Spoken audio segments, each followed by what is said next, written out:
Dahil na-open naman to, sa mga media personality, nanagdag ko doon si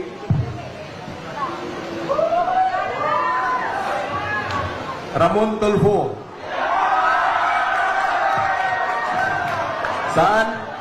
Sa Pro 87,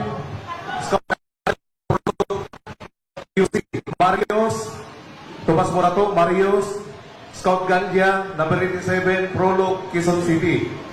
Halos every Thursday, Webes, pagka-meeting niya yung media personality ko na ini-escorta na si Mr. Joey de Guzman. Huwag natin po kantsawan yung mga media dito kasi nabukulan yan. Ang tumatanggap naman yung mga boss o editor nila. Sila wala silang kinalaman.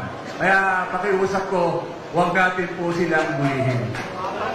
Sarge, basa natin. Yung delivery na lang. May tutuloy ka ba? May dadagdag pa ako, sir. Oh, go. Kaya ko na sabi na na-deliveran ko siya dahil every Thursday, hindi ko makakalimutan yan. Thursday ang meeting ng ano na yan, ng PR. Small size na paperback ang inaabot palagi sa kanya every meeting.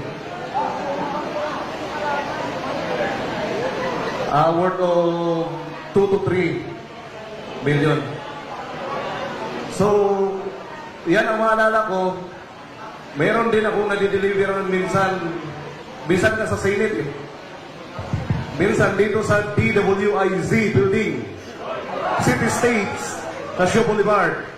Istasyon po yun ah.